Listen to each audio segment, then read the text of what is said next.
Je vais passer la parole maintenant à Astrid Lebros-Alquier, qui est chef du pôle emploi, formation et certification de la DRJSCS, Direction régionale jeunesse, sport et cohésion sociale.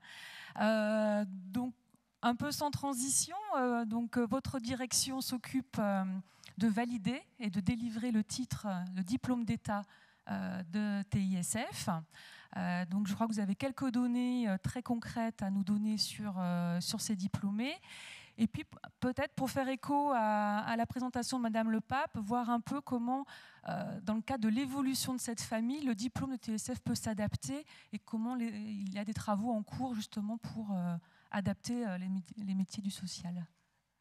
Tout à fait. Alors on se donne peut-être un quart d'heure, 20 minutes. Voilà, j'allais dire une dizaine de minutes peut-être. Alors je vais essayer de faire court et concis. Tout d'abord, merci aux organisateurs d'avoir convié la DRJSCS et de donner l'occasion d'échanger donc sur le métier de TISF, un très beau métier, exigeant et une profession sans doute trop méconnue. Merci à Monsieur Cerdan de m'avoir sollicité et merci Madame Farouja pour l'organisation. Avant de poursuivre sur le thème, très rapidement, les missions de la DRJSCS, un champ d'activité large, réparti en 3 pôles métiers, des missions sur le développement social et territorial, sur les questions de politique de la ville, les suivis des CHRS, donc de tous les dispositifs en faveur des personnes vulnérables, des missions également sur le sport, avec tout ce qui est le développement de l'emploi sportif, la lutte contre le dopage, le suivi des ligues et des fédérations, et puis les missions sur l'emploi, formation, certification. Un champ d'activité sur cette question large, puisque en effet le pôle emploi, formation, certification délivre les diplômes du champ des métiers du sport, de l'animation, des métiers paramédicaux et du travail social, soit 13 000 diplômes par an, 7 000 membres de jury mobilisés. Peut-être certains d'entre vous ont le plaisir de participer. Et donc nous organisons donc les épreuves, les jurys, la formation des jurys également. Voilà, pour le plus rapidement possible. Et puis, bien sûr, des missions d'analyse et de prospective sur le secteur. Des compétences imbriquées, partagées, Madame Perrin l'a dit, avec donc les missions également du Conseil régional et de l'Agence régionale de santé. Voilà, donc ce qui parfois ne donne pas forcément une lisibilité à nos actions. Mais en tout cas, on espère que la réforme territoriale à venir permettra de pouvoir donner le maximum de lisibilité. Donc mon intervention va être ciblée sur une première partie. Je vais vous proposer donc de zoomer sur le métier donc, de TISF en Rhône-Alpes avec quelques chiffres de contexte et des questionnements et des observations sur la formation et le métier, mais sans rentrer dans le détail. Et puis une seconde partie où je vous propose une mise en perspective avec les travaux donc, en cours sur les métiers du travail social, les enjeux de reconnaissance et de valorisation donc, et des projets autour des formations du travail social. Première partie, quelques chiffres sur les étudiants en formation. 3 écoles de formation en Rhône-Alpes et une centaine d'étudiants inscrits. En 2015, 39 candidats présentés. Alors comme ça, quand on voit les chiffres, ça ne paraît pas beaucoup. Mais je crois qu'il ne faut pas trop se centrer sur les chiffres, on en reparlera. Peut-être qu'il y aura des réactions sur, justement, demain, comment développer plus le nombre de TISF. Ce qui est intéressant, c'est que vous ne les voyez pas tout de suite, mais sur 39 candidats présentés en 2015, 35 admis. Donc un taux de réussite à hauteur de 90%. Là, je parle de réussite au diplôme. C'est important de se dire qu'on est sur des métiers et sur des métiers, en tout cas des formations qui garantissent une réussite. Hein. On n'est pas sur des métiers et des formations, enfin, en tout cas, on n'est pas sur des formations où il y a un fort taux d'échec. C'est important. Donc, des taux de pression à l'entrée en formation qui sont peu élevés. Et puis, malheureusement, très peu de VAE, hein, très peu de candidats à la VAE sur cette formation.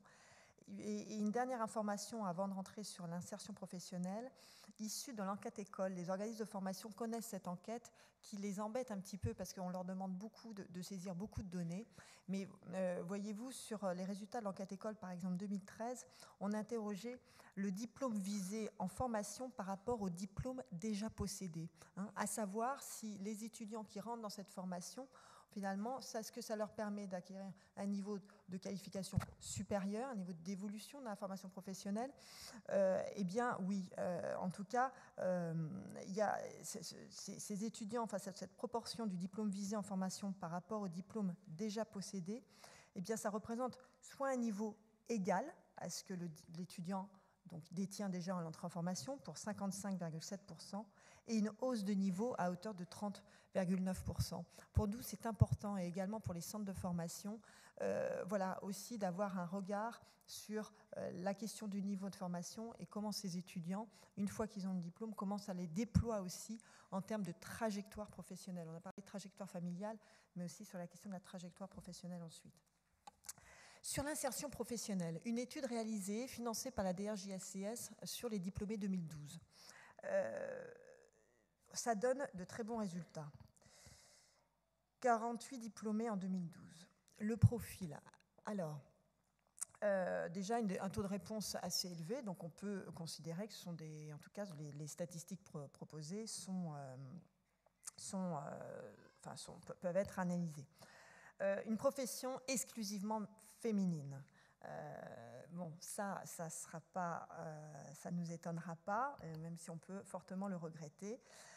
Une proportion plus importante de jeunes étudiants, de moins de 26 ans, avec la présence en formation donc, de plusieurs tranches d'âge, d'étudiants diplômés de plusieurs tranches d'âge. Sur l'insertion professionnelle, un très bon taux d'insertion professionnelle. 6 mois après l'obtention du diplôme, un taux d'emploi à 86%, avec un peu plus de difficultés pour la tranche d'âge de plus de 45 ans. À noter des poursuites d'études à hauteur de 3% des diplômés. Donc on a une insertion rapide. En un mois, il y a 45% des diplômés qui ont trouvé un emploi. Une insertion rapide et une insertion durable. Vous voyez avec le type de contrat, c'est intéressant puisqu'on a une proportion en hauteur de 87% entre le CDI et le CDD de plus de 6 mois. Donc, c'est important de dire qu'on est sur des diplômés qui peuvent bénéficier d'une insertion durable, rapide et durable. Ensuite, sur le délai entre l'obtention du diplôme et du premier emploi, donc on l'a vu, et ce qui est intéressant également, c'est est-ce que le poste occupé correspond au diplôme? Oui, pour 79%. Écoutez, on voit qu'il y a une adéquation importante. Alors avec la perception que les diplômés ont de leur diplôme, c'est très positif. Et ça va à l'encontre d'une idée du professionnel interchangeable. On constate aujourd'hui qu'une dénomination métier peut recouvrir une diversité d'emplois. Il semble que le diplôme en poche, les TISF, trouvent un emploi en adéquation avec ce qu'ils ont eu, en tout cas ce qu'ils ont vécu en formation. Alors, ensuite, sur les lieux d'emploi, bon, c'est cohérent avec les missions attendues du métier de TISF, avec une intervention à domicile principalement à hauteur de 66%. Et puis, peut-être après sur l'organisation du travail. Voilà. Alors, là, on revient sans doute à des éléments sur la question du temps partiel subi, du temps partiel choisi. C'est vrai que le temps complet est majoritaire, mais il y a quand même un temps partiel important, notamment sur le fait qu'il soit subi, sur ces métiers. Voilà, donc des résultats, des données très positifs au regard de l'emploi, au regard des conditions d'emploi et des formes d'emploi. Et pourtant, des enjeux autour de la formation et de ce métier, afin de sortir sans doute d'une forme d'isolement ou en tout cas d'une méconnaissance de la profession. Les missions de TISF donc, sont largement élargies et précisées au fil des évolutions de la formation. Ce diplôme a vécu 2 réformes successives en moins de 10 ans de la formation et du diplôme. Donc, on suppose que ce métier, on l'a dit, n'a plus grand-chose à voir avec les travailleuses familiales d'antan. Et c'est la question à laquelle la DGCS, la Direction générale de la cohésion sociale, donc, a souhaité apporter une réponse avec une étude qui a été réalisée il y a 3 ans, mais qui garde toute son actualité sur la réalité du métier de TISF, de son image, de son identité professionnelle, et puis de ceux qui l'exercent. Eh bien, ce rapport dresse un portrait contrasté, notamment sur des éléments dont il ne vous échappera pas qu'ils sont assez présents également sur les autres travailleurs sociaux. D'abord, ce qui est positif, c'est que c'est un métier, et ça le rapport l'a constaté, aux missions très précises, avec un cadre d'intervention très réglementé, et puis des missions précisément définies auprès des familles. Bon. L'étude fait également le constat qu'il y a des nouvelles perspectives qui ont été largement données avec la réforme de la protection de l'enfance en 2007. Peut-être, vous en parlerez-vous au cours de la journée.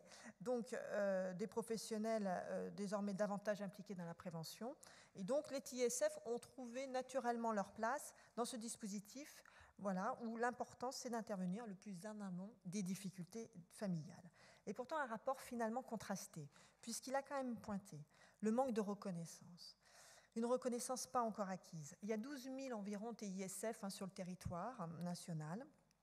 Et la reconnaissance de travailleur social n'est pas complètement acquise, mais notamment aussi, et ça on l'a perçu, et peut-être le percevez-vous au quotidien, parfois de la part également des autres travailleurs sociaux, sur les autres métiers du secteur. Et ce, malgré une réforme de la formation. Cela, pour moi, s'inscrit dans le malaise plus global que vit le travail social dans son ensemble. Le rapport identifie, qu'outre une posture professionnelle à conforter, il y a aussi un durcissement des conditions de travail, peut-être ces éléments également, on aura l'occasion d'en échanger, avec des conditions de travail difficiles, liées au contexte d'évolution aussi des usagers, des bénéficiaires, des situations familiales sans doute de plus en plus complexes et un public qui parfois se fragilise. Et puis des nombres de familles à suivre au final qui s'accroît et des horaires de travail qui sont fractionnés, qui sont saccadés. Donc une évolution de la formation qui est toujours en cours. Cette filière dans les centres de formation se retrouve soit au pôle aide à domicile, soit au pôle formation sociale, c'est selon. Mais on constate quand même une volonté d'essayer de décloisonner ces formations. Elles partagent des socles communs, on le verra, je crois, par la suite, avec d'autres métiers du travail social qui est très positif, notamment les assistantes sociales ou avec les assistants de la vie sociale. Mais cette filière vit donc, comme un peu ses cousins du social, un déficit d'attractivité, avec parfois des baisses d'effectifs au sein des centres de formation. Pourtant, c'est une filière où le renouvellement des professionnels par les diplômés n'est pas assuré. Donc, ce manque d'attractivité, à mon avis, ne semble pas forcément imputable au marché du travail, puisqu'on a vu que le nombre de diplômés répond globalement aux besoins des employeurs. À côté de ça, ce métier a connu et connaît aussi un regain de dynamisme avec tous les besoins qui ont été révélés auprès des établissements sociaux, médico-sociaux et des différentes réformes qui sont intervenues sur ce secteur.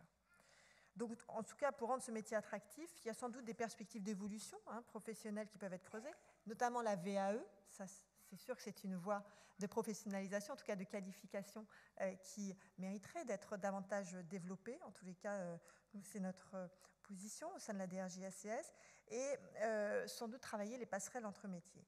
Tout cela fait écho aux enjeux de reconnaissance et de revalorisation du travail social qui sont actuellement portés par les travaux en cours. Madame Perrin l'a indiqué, avec ce qu'on appelle les états généraux du travail social. Est-ce qu'il me reste 2-3 minutes ? Bon. Très bien.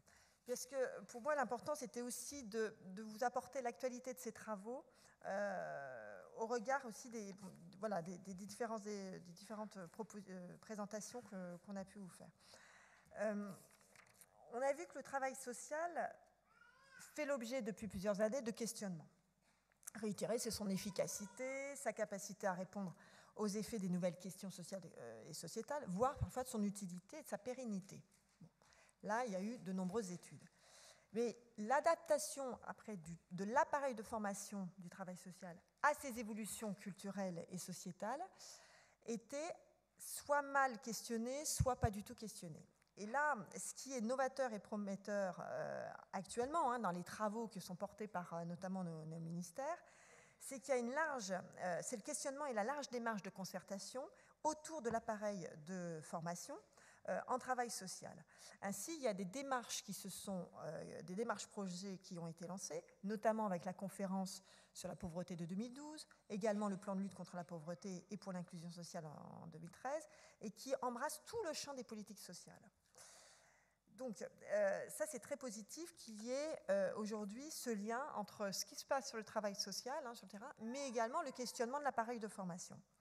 En France, 14 diplômes du travail social, des questionnements et des réflexions en cours, on l'a dit, avec aussi des constats partagés sur une complexité, un foisonnement de l'offre de certification, des problèmes de proximité, voire de superposition de certains métiers, ce qui peut être préjudiciable aussi vis-à-vis des jeunes qui cherchent une orientation, vis-à-vis de l'usager qui est un petit peu, et on peut parfois le comprendre, un petit peu perdu dans tous ces dispositifs et ces professionnels, mais qui est aussi peu préoccupé finalement par la subtilité des différences de diplômes. Et puis, c'est parfois préjudiciable pour les employeurs qui sont aussi en recherche de professionnels polyvalents. Et puis, pour les professionnels eux-mêmes, leur permettre plus de mobilité. On revient sur la question aussi de la trajectoire professionnelle. C'est important pour garder l'envie de poursuivre sur ces métiers. Donc les travaux, depuis 2 ans, ont été élaborés au niveau national et au niveau régional. Et puis, je voulais finir par citer le rapport de Madame Bourguignon. Un plan d'action doit être prochainement élaboré, Madame Perrin vous l'a dit, visant à répondre aux difficultés des usagers et aussi des travailleurs sociaux. Donc tout ça, c'est mis en perspective. Avec une question, comment relever le défi de l'adaptation permanente des professionnels? Eh bien, le rapport Bourguignon est vraiment consacré à l'avenir du travail social et des formations qui y préparent. Il s'intitule « Reconnaître et valoriser le travail social ». Et l'idée force de ce rapport, c'est de redonner un projet politique au travail social. Il a été rendu voilà une dizaine de jours, donc on est vraiment au cœur de l'actualité de ces travaux. Mais ce que je voudrais, c'est de façon très synthétique vous citer quelques-unes des 23 recommandations du rapport. L'abandon du principe controversé de un diplôme par niveau, mais au contraire soutenir l'idée de définir de façon consensuelle la notion de travail social, conserver la définition des diplômes, tel qui figure actuellement au Code de l'action sanitaire, de l'action sociale et des familles, avec la pluralité de diplômes, des métiers conservés. Donc on voit bien que les identités professionnelles, en tout cas ce qui est préconisé, c'est de conserver ces identités professionnelles, identifier un socle commun identitaire de compétences. On n'est pas sur le tronc commun d'enseignement, mais bien un socle commun de compétences entre les différents diplômes du travail social, et penser une nouvelle architecture des formations sociales de manière à la rendre complémentaire et ouverte sur la formation continue. Là, je ferai le lien aussi sur l'adaptation permanente qui est demandée aux professionnels, mais au vu de l'évolution aussi des problématiques sociétales, familiales, économiques, culturelles. On voit bien que là, il y a sans doute quelque chose à vraiment développer au niveau de cette formation continue pour permettre d'outiller aussi les professionnels pour relever les défis de ces accompagnements de qualité. Là, je finirai par une phrase du rapport. La dimension collective et sociétale des problèmes sociaux et des inégalités exige une orientation complémentaire du travail social et de systèmes de formation. Voilà, le travail social, ça reste un monde professionnel qui gagnerait à être encore mieux connu et reconnu. L'enjeu, c'est de mieux identifier et communiquer aussi sur les résultats de ce qu'il fait, ce travail social, de ce que font les travailleurs sociaux, rendre visibles les réussites, les satisfactions, les petits pas accompagnés. Et cette journée est l'occasion de ce partage. Merci en tous les cas de nous y avoir conduits. Merci.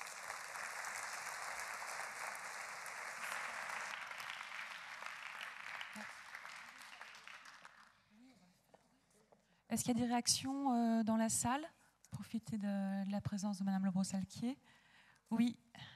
Allez-y, allumez votre micro. Bonjour. Simplement pour préciser que nous aimerions que vous ayez raison avec 12 000 TISF.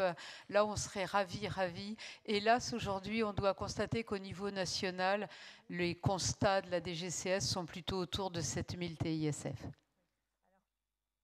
Oui, j'allais le dire, oui. J'ai dit entre 8 000, vous dites 7 500.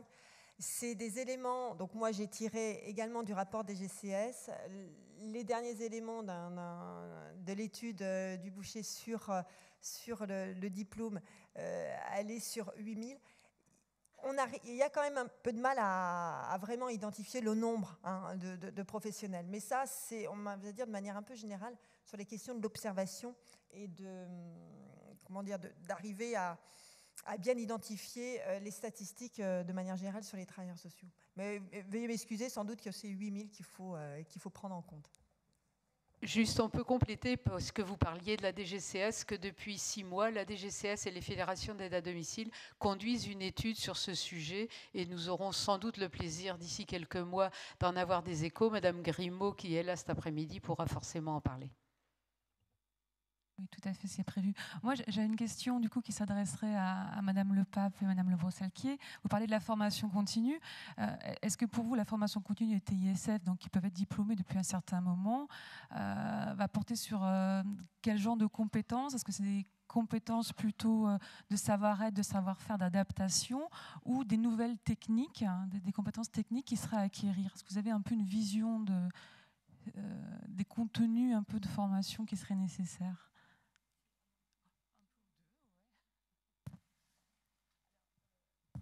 Moi, là-dessus, je serais très gênée pour répondre parce que je pense que c'est pour le coup, ça demande une large concertation. L'étude actuellement lancée avec les fédérations et la DGCS, sans doute, sera l'occasion de répondre à ces questions. Là, après, on rentre dans un niveau de détail. Je crois qu'il faut que, en tout cas, il y ait vraiment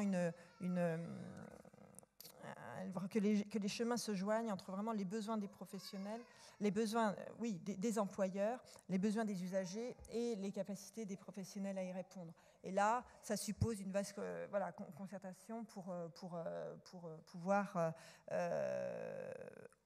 construire des modules de formation continue en lien avec les organismes de formation. Ce qui est certain, c'est qu'il faut outiller sans doute, et en tout cas donner la possibilité aux professionnels, cette prise de respiration, la respiration qu'ils apportent dans les familles, parce que c'est vraiment des bols d'air aussi qu'ils apportent, qu'ils la retrouvent aussi auprès des centres de formation, auprès de leurs pairs, pour pouvoir s'adapter aux défis qu'on leur demande de relever.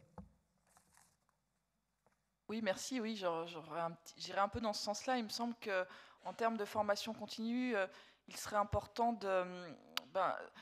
peut-être de réfléchir aussi au territoire dans lequel ces TISF interviennent, donc de bien prendre en compte en effet que, on le sait en tant que sociologue, les territoires urbains n'accueillent pas les mêmes types de familles et les mêmes types de difficultés que les territoires plus ruraux. Donc il me semble qu'en effet, il faudrait penser peut-être des formations adaptées justement au territoire dans lesquels les TISF interviennent, parce que ce n'est pas du tout la même prise en charge quotidienne et les mêmes problématiques qui se posent.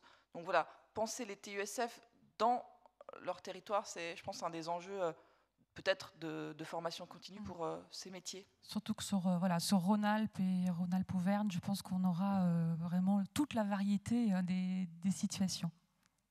Je vous remercie, on va passer maintenant à la suite.